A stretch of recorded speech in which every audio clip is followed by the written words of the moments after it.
বন্ধুরা দেখুন, বসন্তকালের যে আগমন ঘটে গেছে, এখন তারই প্রভাব পড়ছে প্রত্যেকটা গাছে গাছে। এই যে গাছগুলোকে দেখলেই বুঝতে পারবেন যে বসন্ত এসে গেছে। এই যে দেখুন কতগুলো অপরাজিতা ফুল একসঙ্গে ফুটেছে। তারপরে এই যে বসন্তকাল মানেই রঙের উৎসব, প্রকৃতিকেও জিয়ে তুলেছে বসন্ত ঋতু। তা সম্ভবত সেই জন্যই বসন্তকালকে ঋতুরাজ বলা হয়। এই ঋতুরাজের আগমনে মানুষের মনও যেমন রঙিন হয়ে ওঠে, তেমনি প্রকৃতিও রঙিন হয়ে ওঠে।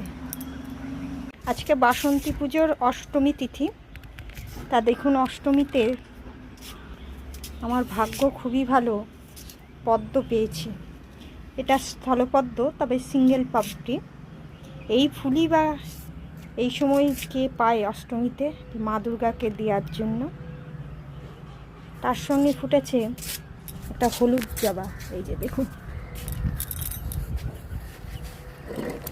এই যে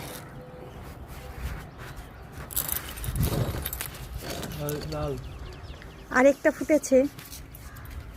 এটা সম্ভবত জানেন, গাছটা দেখে মনে হচ্ছে লঙ্কা জবা হয় না, ওই লঙ্কা জবা। এটা নতুন লাগানো হয়েছে।